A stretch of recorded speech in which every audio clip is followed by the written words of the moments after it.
I'm Nita, the painter. Hey y'all, this is And we are off and running in season 2, and we are seeing a lot of really cool things happening right away. So this is episode 2 of season 2, called Revelations. Honestly, I wanted to kind of have a more freeform discussion about it because there's so much going on.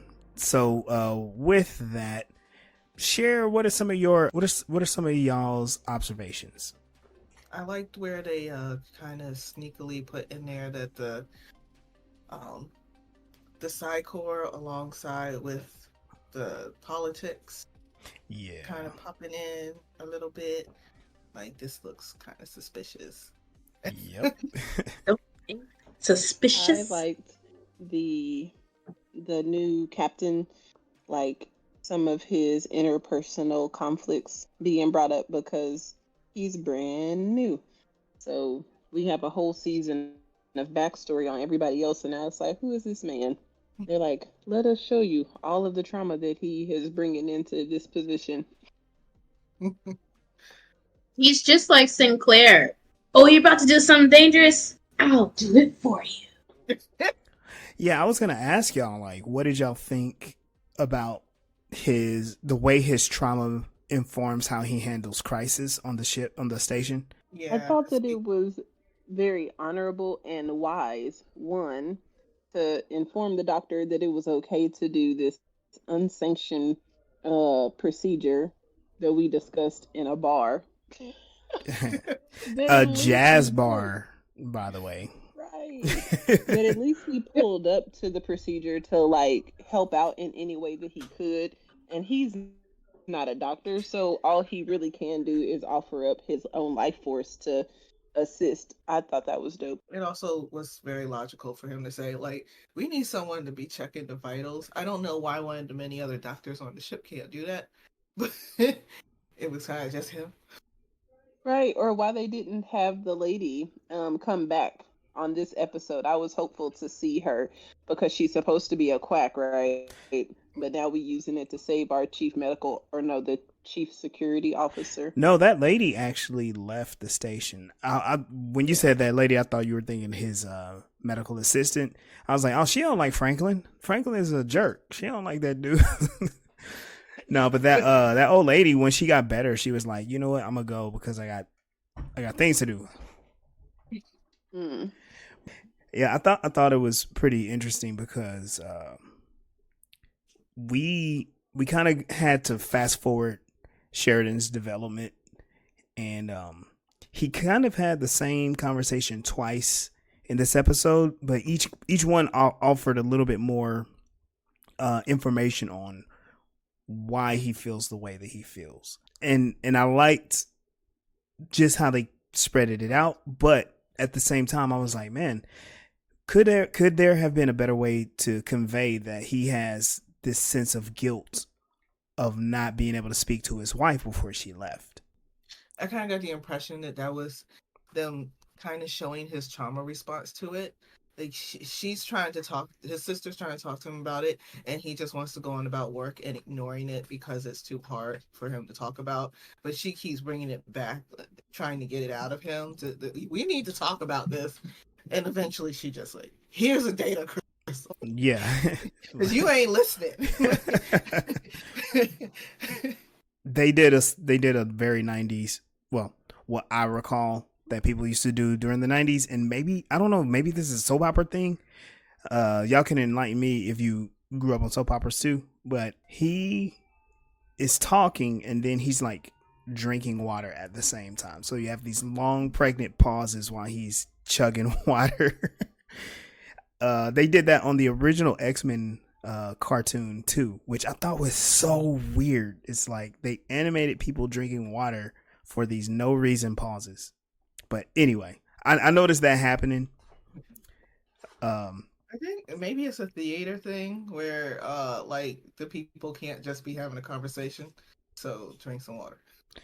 I don't know how it's a message for health. It's telling the audience, drink your water. They just care. I mean, how do y'all How feel that when works somebody out. drinks water while they're talking to you? They're just like, hold on, wait, I gotta chug. In the middle of You them take a When walking, you in the middle of them right. when talking, you're right? trying to get a gallon in a day, like it needs to be standard operating procedures. And if we are paying attention, Mel's drinking her water, let's go. But when Nita drinks, it's really animated. Like, "Mm, mm, I'm like, Yeah. So, That did. so yeah, y'all pointed out Sheridan, his sister visits, which, man, this show has a thing about blondes. I don't know and I what that thought that is. their relationship was leaning close towards incest, and they did not have good acting, in my opinion. I didn't have any heartstrings being pulled over the fact that he had lost his wife, and that it was the sister's best friend. I'm not. Mm, they just weren't connecting with me there, even though it was a super sad thing that happened. Like, your behavior as a workaholic took you away from, spending time with the love of your life, I and now mean, you're all busted up about it. you're gonna have to explain yourself just a little bit because his two scenes with Liz, yeah, her name is Liz. His two scenes with Liz were like extremely dramatic.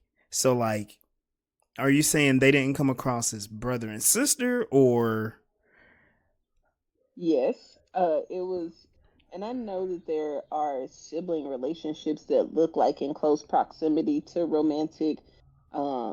Me and my brother coming up with constantly have to assure people that, like, no, we're real siblings with the same mom and dad. And so I can understand like that confusion because they're super close. But the acting I didn't think was good, where it was like genuinely translating sadness and like deep hurt. It was like they were reading the lines, and she laid her head on his shoulder, and oh, I'm so sad. But I was like, womp womp. maybe Mel can It give us just took me like, a little insight from her perspective, because like they were. You have to think like whoever that actress is, and I can't remember her name. I'm sorry. She was only like, if I can remember, this is like the only time we've seen her. Maybe she pops up once again, but for tell me what you but for see. Sheridan, it was to show like he's really hurt. So like it wasn't about them, it was more about him. But like, Yeah. do you feel something similar or different, Mel? It was kind of rushed, so we didn't really get that like bond. And then they've been away for 2 years, so they were acting Oh yeah. awkward maybe. And then they had the elephant in the room that he's trying to ignore, just added a little more awkwardness. But then they also rushed it on top of that, so it the story, what was put into the plot between the two of them was deep and sad, but the way that they portrayed it didn't come off that way, not entirely. And then like different siblings have different types of relationships. I don't know of maybe because I don't hang out with people. I don't know of people who are siblings that just cuddle up like that, like past the age of 8. I don't know. Okay. Yeah. There could have also been like the sense that he is trying to pretend that everything is okay, because he was what Liz was I'm sorry, yeah, Liz was complaining about was the only thing that he ever talked about was work. And what, to us, he only been there for a day, so like he really hasn't done any work. So whatever, like he was Right. like, if I want to go see an alien, I just gotta go down the hall. It's like, you live in space, like she knows that. He's been there only 5 minutes. He already avoided like a complete catastrophe from happening on the Babylon 5.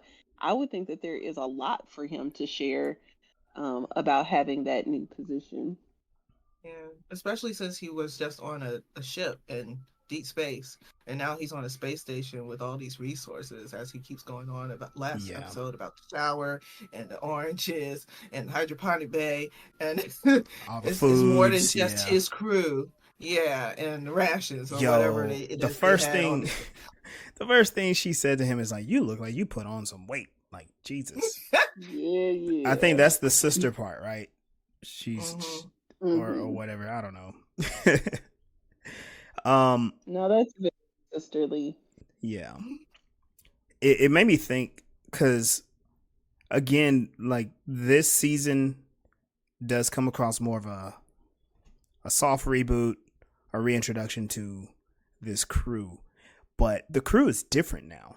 We'll get into some of those differences later, but I wanted to talk about Londo for a second because the They episode left him starts. hanging. He was like, I moved to whatever. I said out loud, I second. And he was like, do we have a second? I was like, it's me. Yeah, he wanted to vote to replace the other ambassadors, the other representatives of the council, and nobody was having none of that. But he comes off like extremely irritated, even from the last episode, When and is he not irritated? when he's drunk.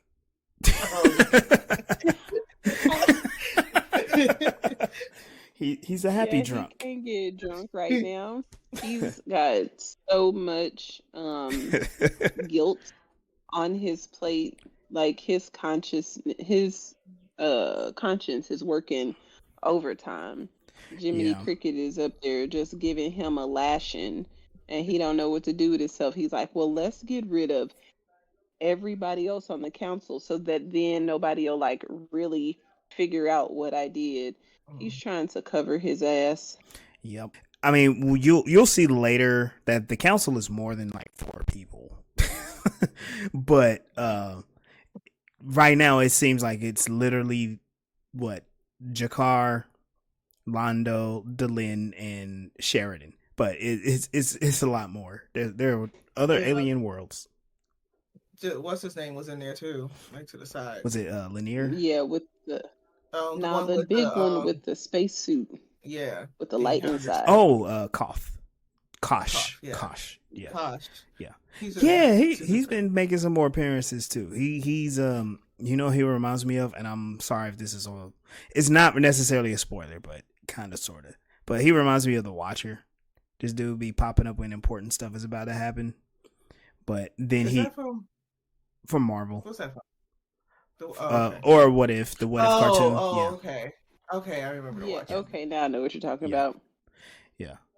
That's interesting. But I go ahead. was disappointed by, and I don't know why I'm allowing myself to let Londo disappoint me, but I guess he was showing like compassion and things when he like let that slave go in the first season, and he was helping out those kids and all the things. And now he didn't like stepped in this humongous dinosaur pile of shit and had like a whole station of people murked, and his guilt is not enough to like provoke integrity, and it's disgusting to watch.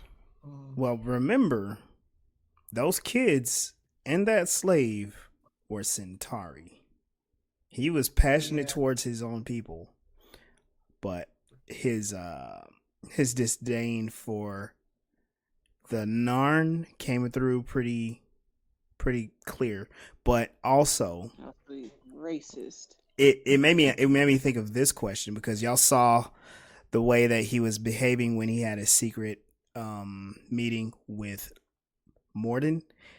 Like, what do y'all think Londo's previous relationship or previous interactions with power were? Because, I mean, think about it. Like, he's an ambassador for their homeworld.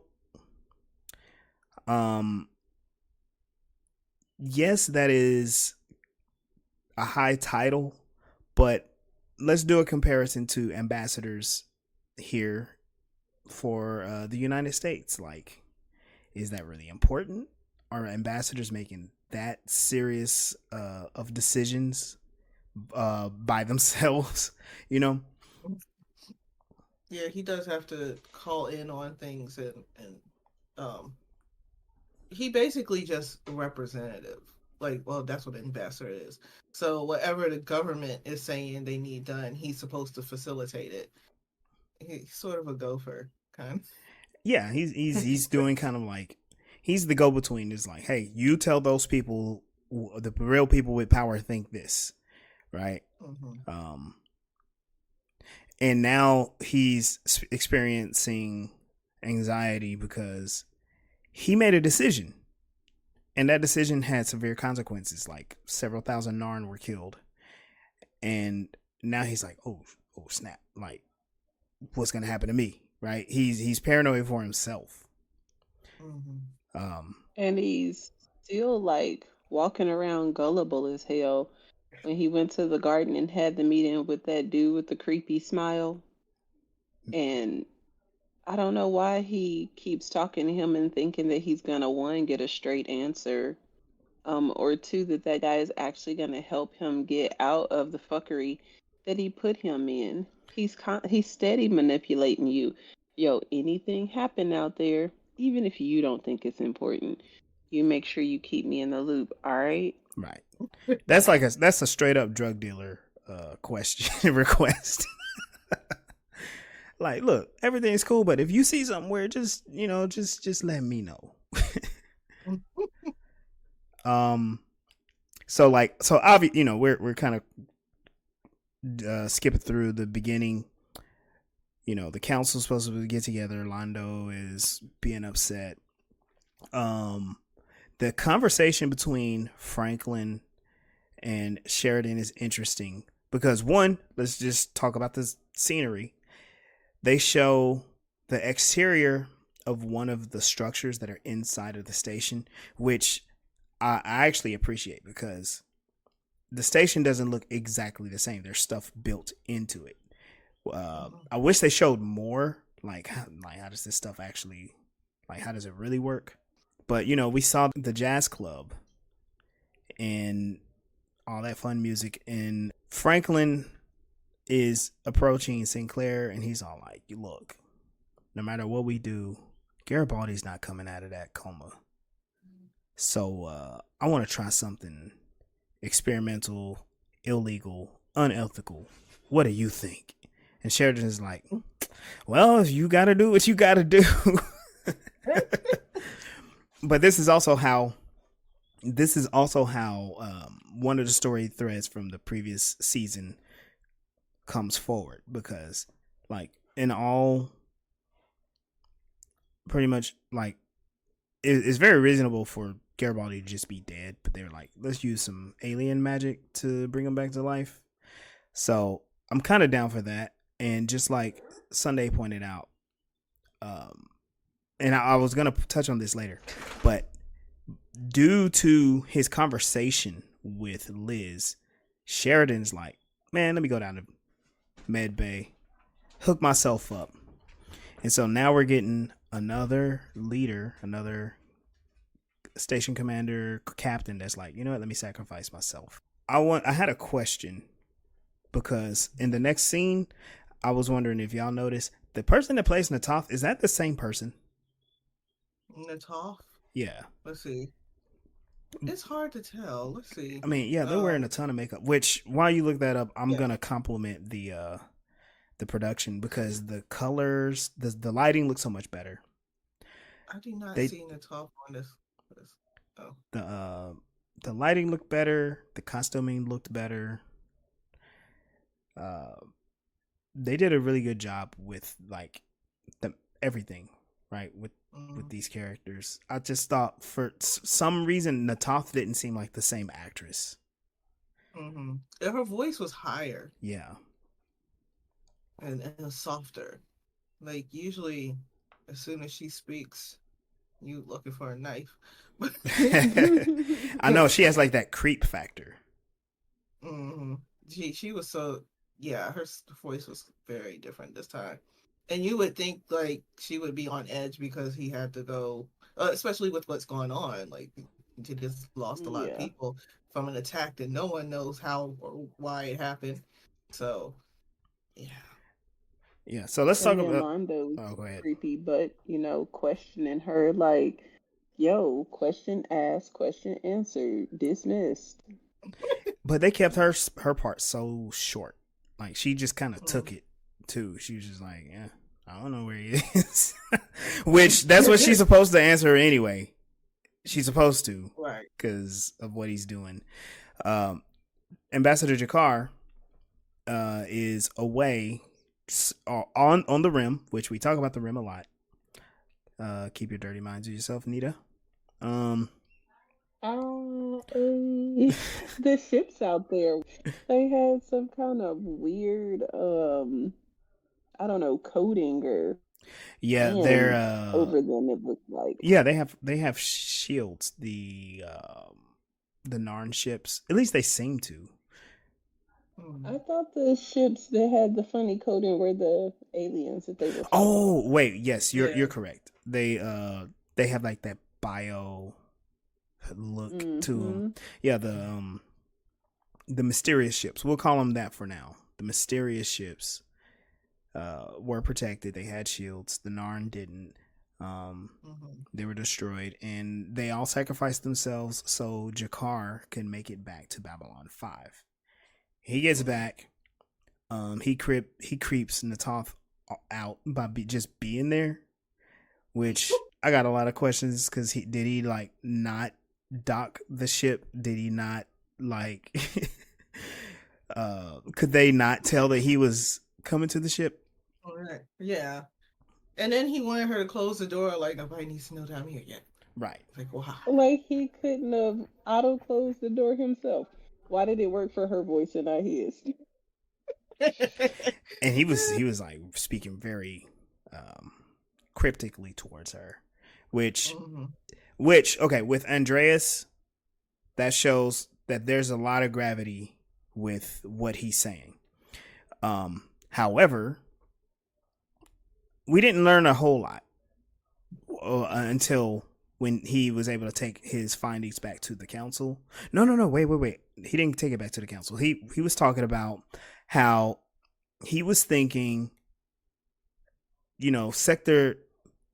Quadrant 37 was destroyed by an incredible force, and if none of the other species did it, or none of the other governments did it, then who could it be?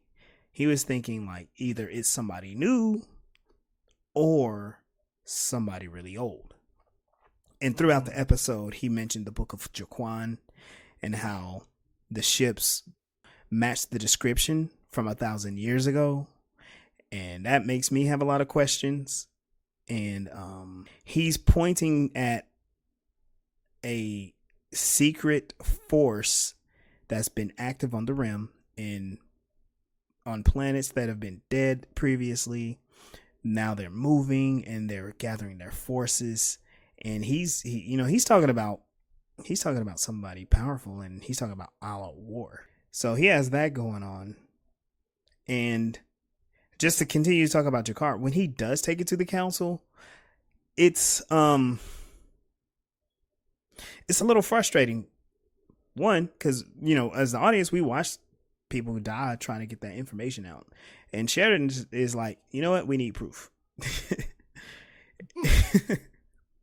And the one time he needs to be blaming Londo for some shit, he's not. And what Jakar says, he's like, I'm gonna get you proof. As we speak, we're sending ships out to Zahadum, and they're gonna show us what they find. And then they're like, well, how long are they gonna be? He goes, in 12 hours. Londo over there with his sneaky self is like, you know what? That sounds like something Morden wants to know. And he immediately goes to tell him. That's just Cause he a whole snitch. It's really interesting and it's weird. He is honoring their agreement, but doesn't that stand out a little weird to y'all? He's being a coward.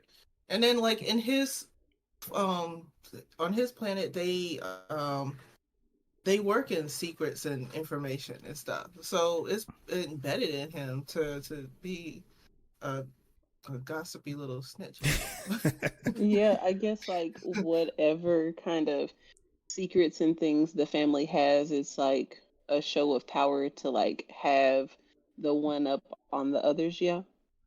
hmm Hmm. And he has all this power. He's like obviously impressed by this guy's power to be able to mysteriously dispose of these people like he did. But so he's obviously inclined to suck up to him because of his culture, even though he's kind of scared of him. But he's attracted to that type of power. And Yeah. you're right. There's a different actress playing her. Okay. All right. I thought it's hard to tell because it's been so long since those season 1 episodes. So yeah, they did change her. Oh, by the way, yeah, I did say that this episode was called Revelations. One of the revelations we get is what is coming out of the chrysalis. All of these little storylines are kind of short because they are getting to the end because they're setting up like something bigger. But I thought this was kind of cool. She came out looking like the Thing on Fantastic Four. Yeah, I was gonna ask Anita what was her impression of finally seeing Delenn fresh out of her cocoon, and Cocoon. and asking for help. My first thought was she needs shea butter. She had the worst case of eczema that I had ever seen. But I was surprised. I was like, wait a minute. That doesn't match what I saw that I wasn't supposed to see. But at the end of the episode, I was like, oh, okay, I wasn't wrong. And I give her a high five for rocking those no eyebrows. That is like gorgeous. I love no eyebrows. The end. So I was gonna say that whole thing was just really quick, but Lanier was involved and he was like, Dr. Franklin. Everybody, which I guess we can say this is a Franklin episode because he's kind of in the center of so much. I don't know. Yeah. I feel like Dr. Franklin just he's like the Magneto of the episode. He brings so much gravity and magnetism to his scenes. It's like, you got to turn that down a little bit. But yeah, no one else is acting at his level. Nobody is. Well, Sheridan's trying to. He tries hard. Mm-mm. Well, try again because you are not pulling it off. When the doctor speaks, you really be feeling like, he could get you in trouble. His business. Yep. But Lanier shows up and he's like, Dr. Franklin, I need you to come to the quarters. Why did you come to MedLab? Well, we need your help and only you can help. And I guess this kind of goes into his expertise for xenobiology. But of course, he's not familiar with this. He's examining Delenn. She's covered in scales. Or she's just like covered in a crust. I don't even know. They show her hands and he's peeling it off. She's shedding. Yeah. And it's on her face. Of course. I would imagine it's like when something comes out of a chrysalis or something, or being reborn, and they have whatever gunk is on them, and then it dries up. Kind of like a newborn baby, the whatever's on them will dry up, or the skin, that first level of skin will peel off. I forgot what it's called. Okay, that makes sense. I was thinking the other way. I was thinking like coming out of a chrysalis, her skin should be like super raw and sensitive. But I don't know. Yeah. Maybe that's why the crust was on it. To protect it. Okay. That makes sense. It seemed very hard. And it was funny because Franklin was like, is it supposed to do that? And Lanier's like, I was hoping you would tell me. It's like, how would he know? He's human. How would he know? This is the first time any of your people have done this. The hell? Oh, wait. So does Lanier think that humans are born out of a chrysalis? Oh. There's no way he could think that. Maybe. he's too smart for that. But at the same time, he probably does. That's wild. They don't have a lot of information on us. He did spend all his time at the temple and only recently started studying humans, and he knows various things such as Japanese and how to put together a Kawasaki. What someone was supposed to be explaining, he doesn't know a lot about. He's shown a couple of times where he doesn't understand the anatomy of other species. Yes. Like when we had to learn about Londo. Yeah. And then he had that conversation about sex appeal when it came to the motorcycle. He's like, "What's that?" Yeah, I guess so. But if we fast forward to the end of the episode, we get a clear picture of what Delenn looks like as a human Minbari hybrid type of thing. Character. I'll use character. What did y'all think of that? I'm a Nia side by side. Because other than having hair, it's like, so she cured her alopecia? Like, yeah, they pretty much just gave her. Yeah, I mean, She had little dots. Did she have dots? There were dots. They had that pigmentation, I guess. I think she's more pink now. I'm bad with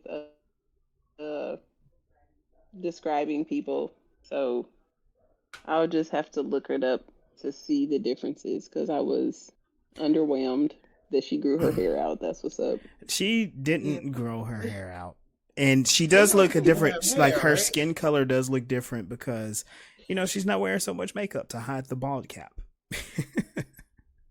Right. And then with the hair around her face, it kind of reshapes things. Yeah. Her lipstick's a different color. Okay. Yeah.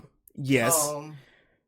That's Can you share your screen so I can see? Yeah, let's been more under control. Yeah, look at her. Amazing. Oh yeah, okay. So she has more of an angular shape with the alien makeup.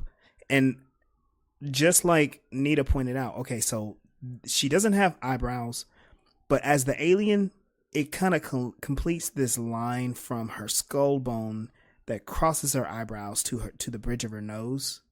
So it has like an angular kind of aerodynamic look. It's very alien looking. And then with and then with hair, you know, she has bangs. She has long hair that comes from beneath the bone, which I gotta tell you, that still confuses me.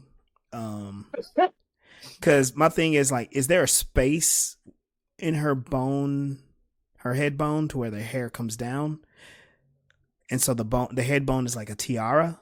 You know what I mean? Right. So like, does it just kind of float over her head? Because now it looks more like a bone, and in the original look, yeah, it looks like a headpiece. Yes, there's so much more there. Yeah. Oh yeah, her ears move too. Same color as her skin. Yeah. Her ears move. Yeah. Oh, is this almost on her neck? Yeah, higher. Yeah. Okay, so now that we're scrutinizing this much closer, that makes a lot of sense. So the Minbari don't really grow a lot of hair. I know they showed men with facial hair. What that guy from the last episode had like a goatee. So there's that. So maybe there's a thing about Minbari women not having not having hair at all. And I guess we've seen that from other people. Yeah, we've seen that with the Centauri women. They don't have hair at all. So that's just an interesting choice. They got a ponytail in the back. They got a rat tail. The women? Oh yeah. Uh-huh. They had that rat tail. Oh my god. Okay, so we talked about that a lot. But we get to see Delenn. This is what Londo was complaining about. She chose the best time ever to change, and now we get to see the revelation. The cool thing about that is now that actress's face is not covered with so much makeup, she can do more acting with her face. Which is kind of funny because right with the alien makeup, she just looks surprised all the time. You know. Her face look. You know what I mean? Like, cause she's doing all these expressions with her face, and then she's just like, it just comes across as surprise. She has some very emotive eyes. I don't know. Another revelation that we learn is Garibaldi. So Sinclair and Franklin give their life force. We presume because it's off screen. They give their life force to Garibaldi, and Garibaldi wakes up. It's funny when that happens because Franklin's eyes are closed. He has his eyes covered up. They're closed. Garibaldi wakes up and he looks and he's like, "Hey." First words, "Hey." And Franklin is like, "Oh shoot, you're awake." And this is where Franklin immediately calls the captain and he's like, "Garibaldi's awake. You need to get down here." And then they pan off, and then over is that security officer that has been watching Garibaldi to see if he wakes up. You want to know something that I learned this episode and this episode only? That officer's name is Jack. Oh. That's it. He doesn't have a last name. So for 3 episodes, we've had this guy named Jack watching Garibaldi. Like and the actor is credited as just Jack. Oh, okay. And I receive it. That'll be easy to remember. But just like he shot Garibaldi in the back and he couldn't seem to remember, it's like, of course you weren't going to remember because it happened to your back. You didn't. But he would have known that guy was with him when they were like down the hallway. So like, who else was behind you? No, but he didn't. But that's the thing. He didn't know. Remember, Garibaldi had throughout all of season 1, his habit was, I'm just going to go one direction and just assume everything behind me just doesn't exist. Like, it's cool. When he left that cargo bay, he just turned his back, hit that corner and left. And so I bet he crosses the street without looking both ways. Of course he does. And he nearly gets hit by a bus every single time. Unless someone's there to punch the bus for him. But like in the hospital bay, like Mel was mentioning earlier, where's all the rest of the staff where they don't see this itchy security guard like fondling his weapon? Like, come on, Hold you guys. on. Like, now we're all gonna be gullible and get shot in the back. That's a little. Or maybe they think he's supposed to be there because he's actual. Yeah, he's part of the security. Yeah. So that's what y'all get for trusting cops, right? But Garibaldi, like it's interesting because they immediately question, like, "Did you see who shot you?" He's like, "I keep trying to remember, but no," because he saw the 2 other people that he was actually following, the people in front of him. And then he remembered getting blasted. And so he suggests we should get a telepath. Of all people which we know who don't trust telepaths on the station, but Garibaldi himself is like, why don't we get a telepath and they can look? Mm-hmm. And so they drag Talia Winter in there, and she's all like, look, even if I find anything, it's not admissible in court. Let's okay, we don't follow the rules around here. Right. But let's take a note. Talia is doing her best to follow the rules. She's doing her best to stay on the up and up when it comes to the rules, right? Because when the Psycorp really shows their true colors, she can't be tipping their hat in advance. There's a bigger plan. Right. She's also scared. It's also Garibaldi. Yeah. Cause all right, just to be kind of serious, he's always having under the table agreements with people. He has criminal informants and he knows secrets. He knows stuff he's not supposed to know. Was it her or did they replace the psychic? Because he was hitting on one of them. No, they haven't. He's been hitting on Talia. The other one you're talking about from the movie, that was Lita. Yeah. So okay, so maybe I'm thinking also she may just be creeped out by him in general. Could he be hitting on her?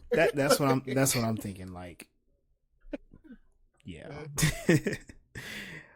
But she looks in his brain, and miraculously she views the scene, and she sees in the reflection that it was Jack who was staring straight into the into the mirror. I'm sorry. But yeah, staring straight in the mirror was Jack behind Garibaldi blasting him. And then they're like, Garibaldi wakes up, he's like, oh my god, I know who that is. And they do something pretty smart. The way that they set Jack up is they basically set a trap. Now, for the first time in Babylon history, the security force is extremely intelligent about how they're doing things. Like, normally they're just a dumb brute force. But like, remember the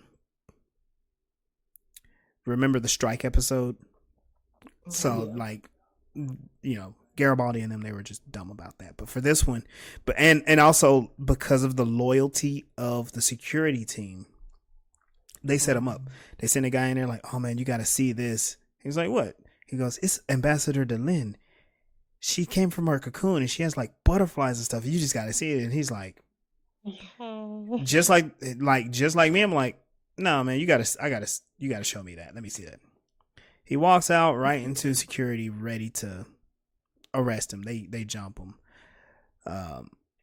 They got to use some very fun, colorful Battlestar Galactica language. I forgot exactly what they said. Something about a. He's like, I know it like would translate to. He says, my time, my day, all day, or whatever. He said, make my fracking solar year or something like that.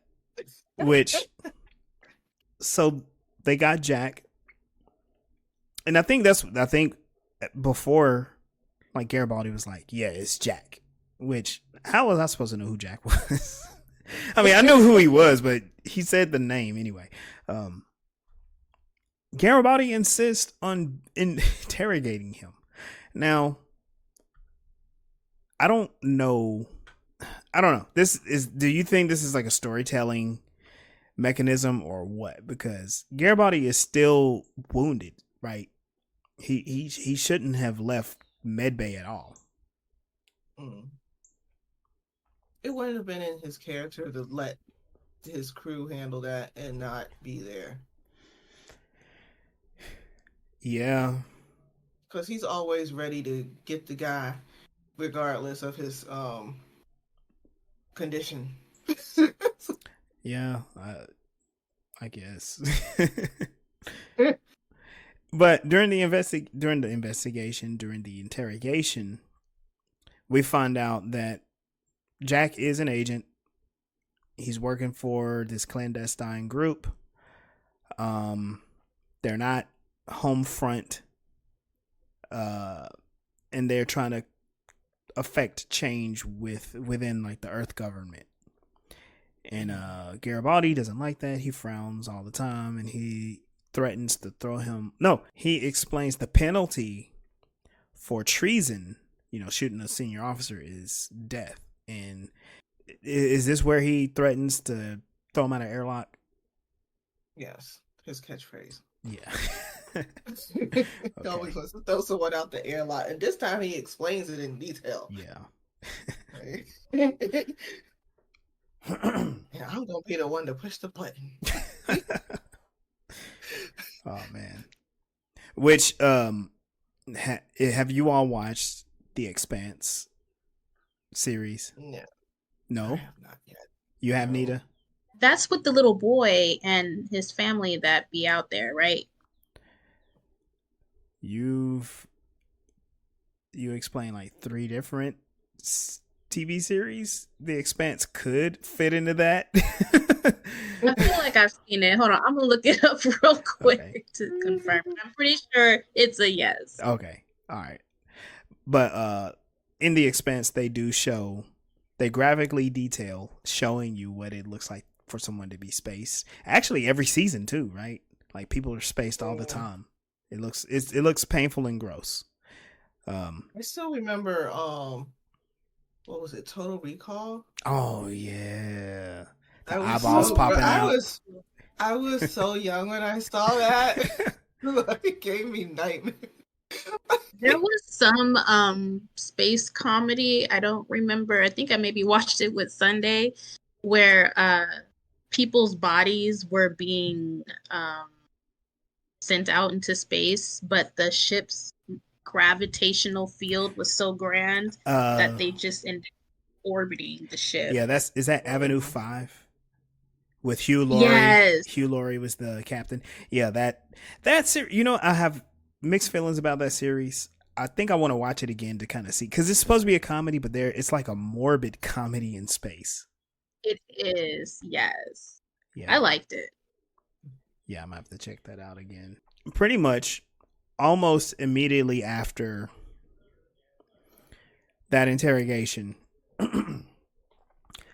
Sheridan gets a phone call, and he gets on his comm, like, you know, the TV screen or whatever, and it's the president. Which, let me ask y'all, what do y'all think of this guy's acting ability?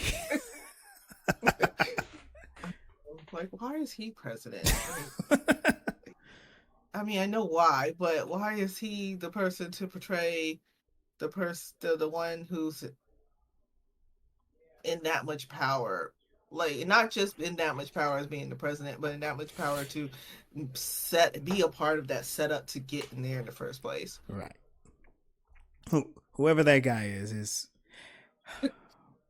he's probably like a producer or something. He was terrible. Because he's not going to be in there that much. No. But anyway, the president hears Sheridan. He's like, you know what? This is very serious. We need to get him on transport and send him straight back to Earth for processing.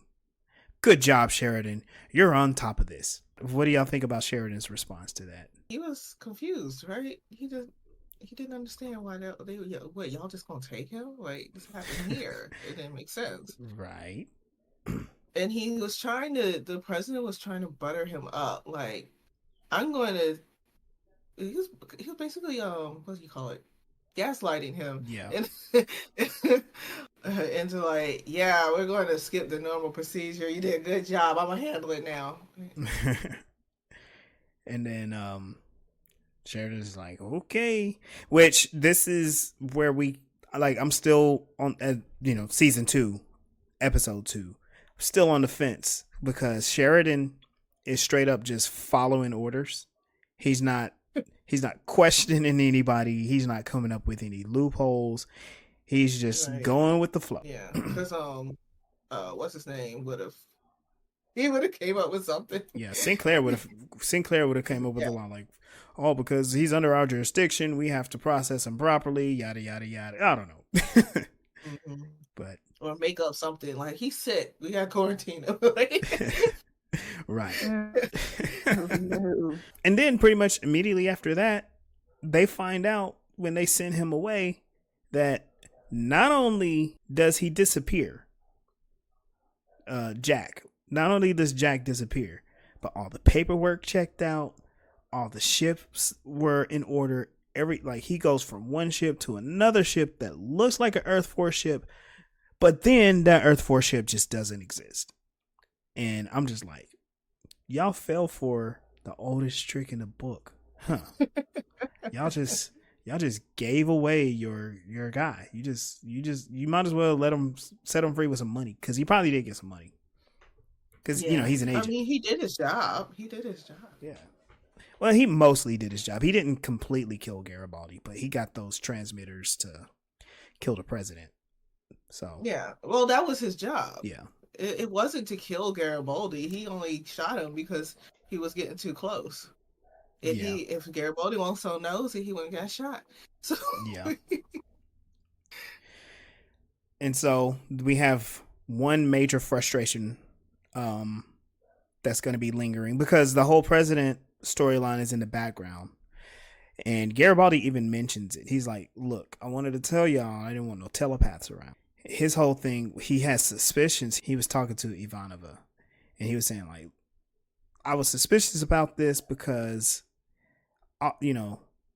floating around last year, Psychor was publicly promoting, like endorsing a candidate. So, and then all of a sudden the president gets assassinated. And now this guy, and he disappears, and he's like saying like something big is happening and he doesn't like it, and Psychor is involved, and that's why he doesn't want to talk around the psychics. If she hears it, even if she agrees to not tell Psychor, she doesn't have a choice because they're going to check each other's brains anyway. You make that sound a little dirty. Yeah, I think it is. We're just gonna give each other a psychic pat down. Yeah, that's what they do, isn't it? Like, you know something. I want to know. Just grab it from you. I want to know what you want to know. Let me get in there. I want to see. All right, what were you gonna say, Nita? No, I was just saying I'm thinking about fingers just like going in between the crevices. Really gross. Is Psychor the TSA of space? Yeah. They kind of are. Yeah. Because they need one when they have to do interrogations and stuff. Yeah. So we're nearing the end of the episode, and the last little bit that was hanging was Sheridan meets with his sister again, and she's explaining like, look, I had gotten this data crystal. This is recording from your daughter, from your wife. I got this data crystal and recording from your wife, and I think you should see it. And it's Sheridan's wife saying how, oh, I'm so busy, but I love you, I care for you. You know, it's all the things that Sheridan wished that he could have said to her when she was alive, and she said it to him through a recording. And you kind of get this, like, of all the things that happened, you got at least a couple of happy endings. You got a reveal of Delenn. You got this kind of closure with Sheridan, and it was a way to make you start to feel good about those characters. The other endings we have are more frustrations or more mysteries. The Narn are just scared to death. They're like, something's wrong with the universe, and we're gonna figure it out. Jakar's like, we're going to persevere. We're gonna endure this, Natoth. Londo is, like y'all said, he's scared to death dealing with Morden, but he's dealing with power now. And Garibaldi, he's back in the saddle, kind of. So that's episode number 2, Revelations. Before we wrap up, do y'all have any other lingering thoughts? Any other like views of this episode? I think it still feels like they're setting up the season, and especially since they have so much more to set up with the new character coming in and the changes to the characters. Mm-hmm. But it feels a little more rushed than in season 1. The setup, because they feel like everything's set up, but then they changed the setup, so now they have to reset up. Like, okay, I can see that. Yeah, I felt that it was a lot of things happened, a lot of big things happened, like Garibaldi wakes up, and that's a big thing by itself, but then you also identify his killer and they get arrested all in the same episode. Wow, that's a lot going on. Oh shit, what's her nuts came out of her cocoon and she's crusty. You're gonna peel it off. Does that hurt? Ow. Oh, but now I'm a beautiful woman. Like, whoa, what happened? I felt like there was time that could have been explored a little bit more, It was, I don't know. But it did feel rushed. I agree. I said all that just to agree with Mel. Yeah. That and the story with Sheridan's sister, like, we didn't know he had a sister, we didn't know he had a wife, and now we found out that she's dead and they were friends, and then we get closure on why he felt guilty. It wasn't even necessary because she was leaving anyway. She was rushing off, like, y'all peas in a pod, rushing off to work. And you didn't realize this? That he felt guilty for running off to work. That's what she was doing. Like, Hey, do you think visiting Babylon 5 is like visiting a military base? Yeah. Probably. Because, I mean, it is kind of like his own contained ecosystem and everything, right? Maybe not the base, but more, well, I don't know about how other bases are set up, but I'm thinking more like a ship, which it is a ship, but I'm talking about like a water ship. Everything that you need is there. There are thousands of people there. Yeah, being on an aircraft carrier, they weren't lying when they said it's like a floating city. Yeah. So I resonate with that a lot. It's just weird that, but they have the down below where like people who aren't able to live there can't go nowhere. They stuck. So yeah. Still got it. I still want to know where down below actually is because nothing is actually below. Down. Yeah, there is. Was that last? No, that was when he got shot. No. Yeah, but I'm thinking of an episode. It might be a future episode where there's a guy who's looking out one of the windows and he's in down below and the window is close to the surface of the station. So he's looking down, but from outside he's looking up. So maybe down below is closer to like the hull of the station. But normally with a lot of the other episodes in season 1, we got these themes that were really thought-provoking and we could relate it to real life and stuff. And this, it did, but it wasn't as thought-provoking or... this was very story-driven. This was very focused. I mean, there was some character development, but it was like, we need to get these characters down here now. Yeah, but like with the episode with what's his name, the doctor and the child, you had that, even though like it just ran through the story, you had that huge question that could be discussed. We didn't get that this time. It was kind of like, here's the facts, and there's like no weird politics or anything, just everybody dealing with their own issues. Yeah. So could we say this is technically like not a filler, but like a bridge episode? Like we needed this episode to get somewhere else. Yeah, a bridge, and like I pulling all the pieces together. Yeah, it really just felt like set up. Okay. Set up for something. And of all the characters, like Ivanova was very subdued. She probably feel better. She ain't gonna do anything. Job no more. It's like, compared to doing your job, I'm good right now. Right.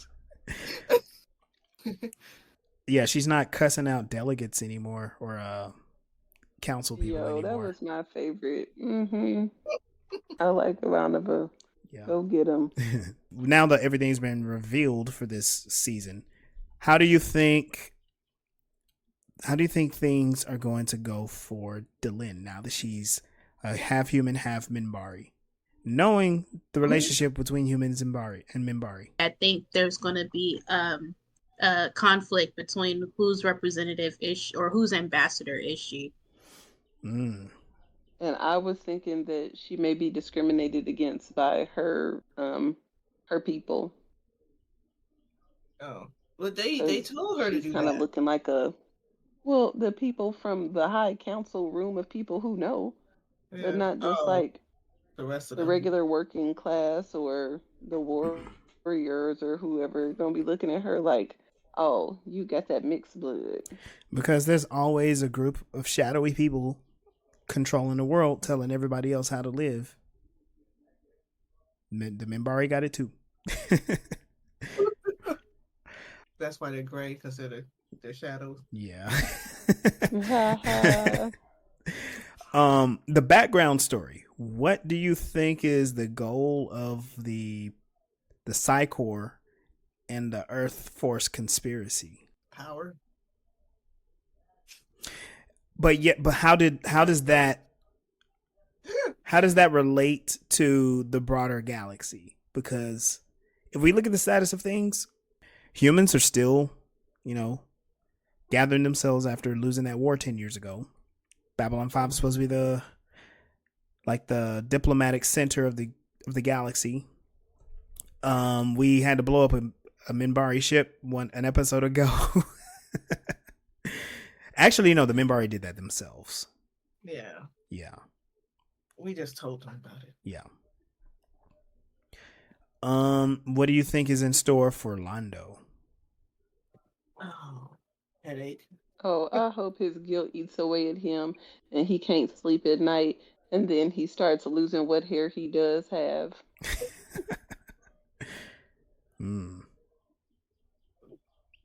What do y'all think? What do y'all think about Sheridan? How do you think he is doing as a captain? And how do you think he will do as a captain of Babylon 5? He's doing great, but oh, sorry, go ahead, Mel. Oh, I was gonna say he seems confident. He hasn't been thrown by anything yet, not entirely. I mean, the only thing we've really seen him thrown by is his sister trying to talk to him about his mental health. Yeah, he's been holding all that in. Yeah. I think he's kind of excited about it.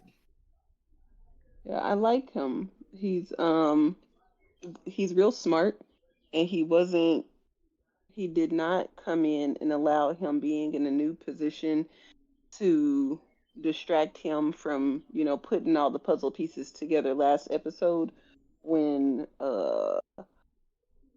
whoever the aliens were that were trying to martyr themselves and start a war. He's like, you tried it. You got to be smarter than that.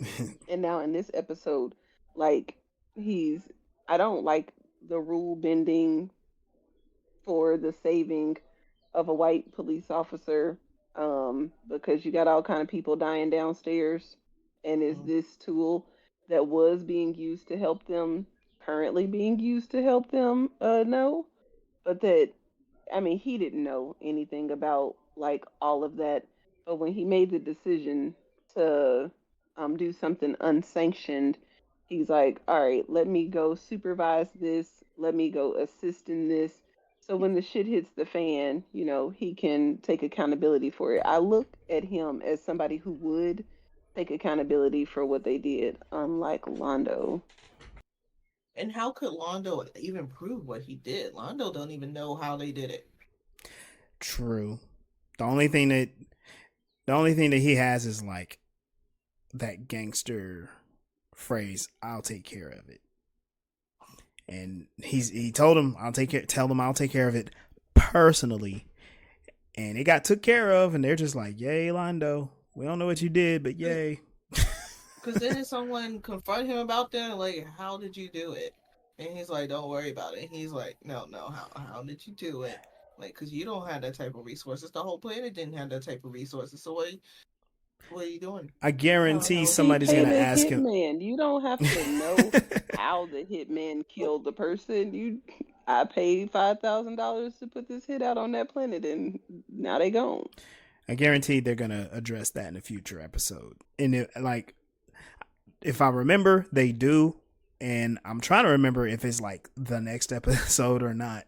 But they like, because that's a very serious question just hanging out there. Like, how did you do this, Londo? And Londo's over there doing deals with the devil in the dark. And he's trying to say that 3 times fast. Right. And he's trying to hang on to his sanity, maybe. Mm. But Yeah. but yeah, He's also trying to control a power that he has no control over. right. 'Cause he likes that power, but he doesn't have any power over it, Right. technically. Speaking of power, what are your suspicions about the ships and the new power in the galaxy? I thought for some reason they looked a little like Cautious people's ships. A tiny. They have no, living Cautious. ships. Yeah, the bio organic. Yeah, The bio. I forgot the word. I know what you mean. Yeah. But I'm trying to think. Did we did see a Vorlon ship before, right? Yeah, when they came and blew up the Deathbringer. Oh yeah, that's right. Yeah. They popped out of hyperspace, blasted them, popped out, and then Cautious. They're like, I need to see that. Yeah. Anyway, he said y'all aren't ready for Yeah, this, you're but right, he right. did also mention that he just wanted to see. Because I'm gonna just go ahead and throw it out. Like, since Jakar is identifying the ships as these ancient ships, it makes me wonder how else the other species are gonna encounter them. Because right now everything is really quiet, but like blowing up a whole sector listening post is a big deal. So I also thought it was weird that when he said in their holy books 1,000 years ago, this is what was drawn in the books. Yeah. From other worlds, which means 1,000 years ago y'all had space travel, but y'all can't take photos. That's okay. I'm glad you said that. I'm glad you said that. They've had 1,000 years, space travel, all of that. That's funny. No surveillance. But maybe that was maybe the religion is the excuse. Because he keeps talking about Jaquan in the book of Jaquan. But like Jaquan was a real historical figure who was there. Not like a mythological religious person. You know what I mean? I mean, they worship him the same way people here worship Google. Oh my goodness. Worship Google.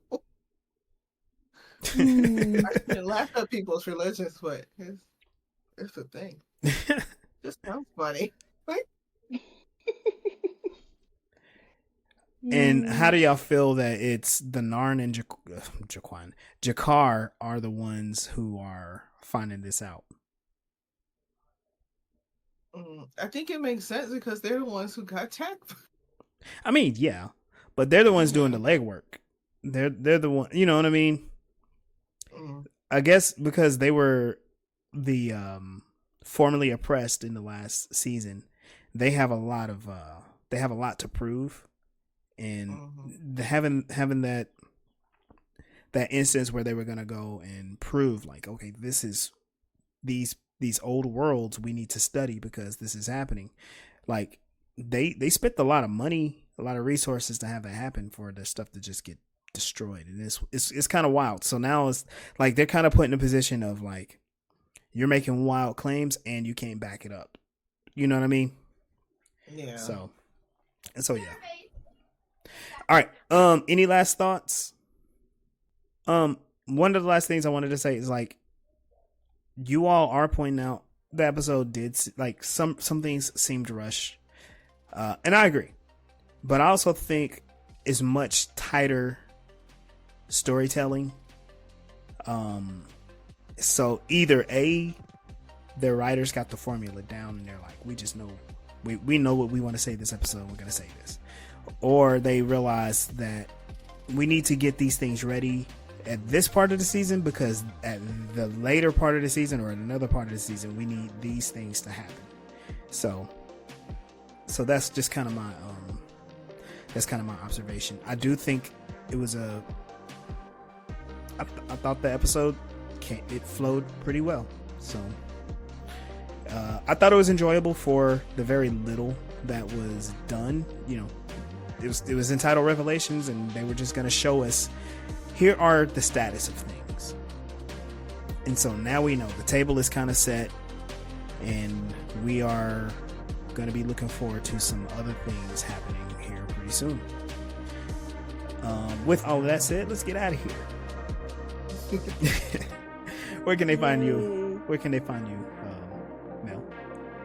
You can find me at melsrebellion.com, and you can find my other social medias there too.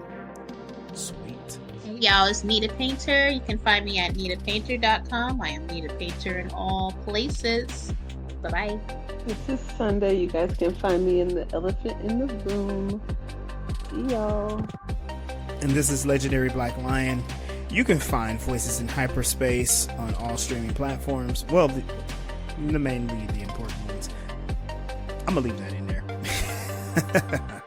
And you can find us on YouTube, which is we have a nice fan there, which we will grow into a fan base. You can join the conversation on Voices in Hyperspace on our Facebook group. Just look for us in all those places. Have fun with us. You can find me, Legendary Black Lion, on all social media platforms. I won't be talking about that, but I'm gonna push more. I'm gonna put together more Voices in Hyperspace stuff and sci-fi stuff to kind of funnel people to this, because I think we're hitting our stride. I looked at our group. We got like 200 people in there. That's pretty cool. Keep up the good work. Well, thank y'all for joining us for another episode of Voices in Hyperspace. We'll see you